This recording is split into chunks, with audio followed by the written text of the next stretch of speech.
My name is Lloydski, and you are at the SCION Music List Conference 2012. I'm attending because I'm a music producer and DJ. Music journalist. I'm a DJ and producer, but I'm here today talking about online music, and I'm hanging out with you as well. What do you guys think are going to be the most important tech developments or trends in online commerce for your clients in the next 2 years? How important is it to have engagement on Facebook and a lot of likes or a lot of followers? How do you get into the Hollywood system? What's the first thing that you're going to look for in terms of help and in terms of building that team? If I'm out there, I've got a camera, I'm going to document the scene. Like, how do I make something that's significant? I think one reason I've been successful in the creative world is that I always approach whatever it may be. I did the music thing and posters, the record label, fine art, fashion design. I've been doing the toy thing for like 10 years now. It's always got to make sense on paper first. It's always a business first because this is how I make a living, right? It is not, and this is going to disappoint everybody, but I never do art for art's sake because there's no point in it for me. I like to make things. I'm always interested in like counterculture. I want to make things for the counterculture. But I also have to pay the rent and feed my cat and buy my wife a nice thing once in a while and have a life. This ecosystem's constantly changing. Is it stabilizing?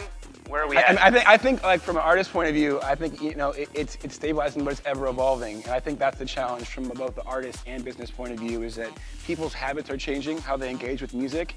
And, you know, from an artist's point of view, I want to know, how do I monetize that? And from a business point of view, I want to know, how do I monetize that? And they can kind of come from different points of views, but if you can find this kind of synchronicity and this harmony, that's when everybody's winning. And I think that's what all of us up here are kind of trying to do. If you're a band or an artist of multiple members, make sure that somebody has the authority to speak on behalf of the artist. And if you're dealing in the dance world, the rap world, the hip hop world, sometimes producers have an interest in the master recording. We had a situation just a few days ago where one of our artists said, yes, I own this song 100%, please get it licensed. And so we sent it out to a production company, they called us back, and then we called back the artist. He goes, oh wait, there's 2 other writers, and they're signed to major publishing companies. Okay, this is a problem, but it's not unsolvable, so we started contacting the major publishing companies to see if they would go along with the deal. And then all of a sudden we find out our artist doesn't own the recording either, and faced potential loss of serious credibility with some major players in the business. But that's the type of thing that if you're the artist, you don't want to happen. Because if they don't know you, and all of a sudden this process blows up in their face, they will never ever come back to you again to license one of your songs. I don't care how much they like it. And in terms of our office, for this particular artist, we dropped him. While CDs have not disappeared, the kids out there who still are buying CDs have a new level, a new set of expectations, both in terms of how a CD is presented, the packaging, and the price point. Don't make it because you think it's a good marketing tool, or don't make it because you think, oh, this is the cool thing to do. Make vinyl because you have a really amazing idea and you want to connect with people and you love it. I think I've noticed with the artists we work with is it's kind of pushing 2 different ways. One way, you know, toward digital products where those downloads I think are huge for, you know, the amount of effort that an artist puts into a record or something, and, you know, on the other side of that, vinyl with, you know, handmade covers and, you know, stickers and wrapped in, you know, seaweed or whatever, you know, something that's very personal and very, you know, I've started to notice that the same artists who are recording these digital records and getting them out there are also the artists who have learned to be photographers, and they've learned, you know, to handwork leather packaging, and they've also learned, you know, HTML and CSS, so they're becoming these kind of like Renaissance people who are being able to do everything. There have been vast studies done that show that scientifically and sociologically, in the science of it, is that music actually affects optimism. It is a proven fact that it's the same receptors that promote optimism that are stimulated by listening to a song that you like. There's an industry now, a growing industry on Twitter, where essentially people sell followers, okay? And a lot of these companies will sell them on the basis or the pretense that they're real.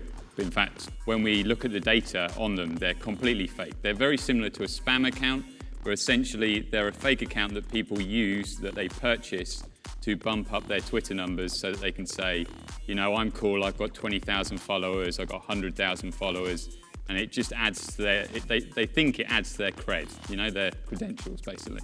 Next question is sort of, do a lot of recap, is what do publishers do? One, you know, we manage copyrights, which management would be the administration and licensing and things like that. We exploit copyrights, which would be song pitching and synchronization, and then we protect our copyrights, which, you know, music publishers, you know, we're going to do whatever we can to protect our copyright, whether that's, you know, something as unfun as sending a cease and desist letter to somebody who's using our copyright on YouTube without permission, or whether we're trying to lobby government for higher rates or more protections for our writers. I mean, if anybody's here looking to get into the business of being a creative, I guess that's a good catch-all phrase, music person, you're gonna need to do some real basic things, okay? Number one is, you're gonna have to be like completely crazy out of your mind. It has to be everything to you, okay? But at the same time, you can't take anything personally. You can't take success personally, and you can't take failure personally, because it's not up to you. In the entertainment business, which I've worked in now 30 years, okay, I've had a modicum of success, but none of it's really because of me, okay? It's the whims of the marketplace, it's luck. You have to have complete discipline, but then you have to be completely chaotic at the same time. If you can combine those two things, you have a chance. And this comes from my personal experience and from almost everybody I know that's had a successful career in the arts. That about sums it up, man. This is Slick. Lloyd Ski. Mr. Dead. I'm signing off. See you guys next time.